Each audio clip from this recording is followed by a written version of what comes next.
Why, in an era of unprecedented medical advancement, does a disease like sickle cell anemia persist in the human genome? This question, steeped in the complexities of genetics and evolution, unravels a fascinating story about natural selection, adaptation, and survival. Sickle cell anemia, a genetic blood disorder, is named after the unusual shape of the affected red blood cells. Instead of the typical flexible disc-like shape, these cells are rigid, sticky, and crescent, or sickle-shaped. This seemingly small deviation has profound effects on the body. You see, the primary function of red blood cells is to transport oxygen from the lungs to the rest of the body. However, the abnormal shape of sickle cells hinders this crucial task. Sickle cells are not just misshapen, they're also less durable than healthy red blood cells. While a normal red blood cell can live for about 120 days, a sickle cell barely lasts 20.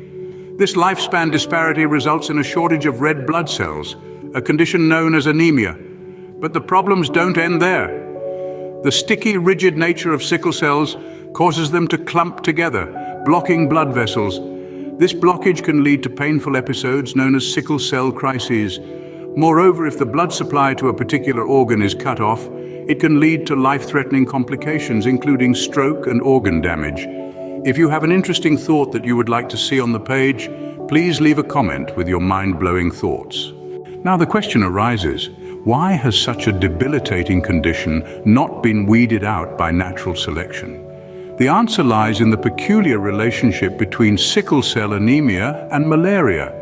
Interestingly, individuals who carry just one copy of the sickle cell gene and are therefore not affected by sickle cell anemia have a survival advantage in regions where malaria is prevalent.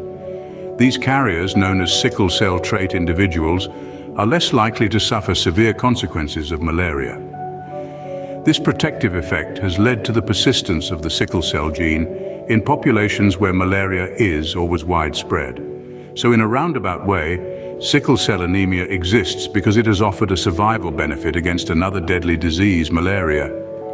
It is a remarkable example of how the human genome has adapted to environmental challenges, even when the adaptation seems paradoxical at first glance. In summary, this video has delved into the intriguing persistence of sickle cell anemia in the human genome. We've explored the nature of this genetic disorder, its impact on the human body, and the surprising reason behind its continued existence. We've learned that the sickle cell gene, despite causing a debilitating disease, offers protection against malaria, demonstrating the complex and often counterintuitive workings of evolution. This story of sickle cell anemia serves as a reminder of the intricate and nuanced nature of our genetic makeup, which continues to baffle and amaze us in equal measure. It underscores that the human genome is not just a blueprint of our physical attributes, but a historical record of our species' struggle for survival and adaptation to our environment. As we journey through the labyrinth of our genetic makeup, we are constantly unveiling new mysteries and making surprising discoveries. The story of sickle cell anemia is just one of countless tales written in the language of our DNA. Every day, scientists across the globe are decoding this language, seeking to understand the stories it tells about our past, our present, and our potential future. Currently, research is being conducted to find more effective ways to manage and perhaps even cure genetic disorders like sickle cell anemia.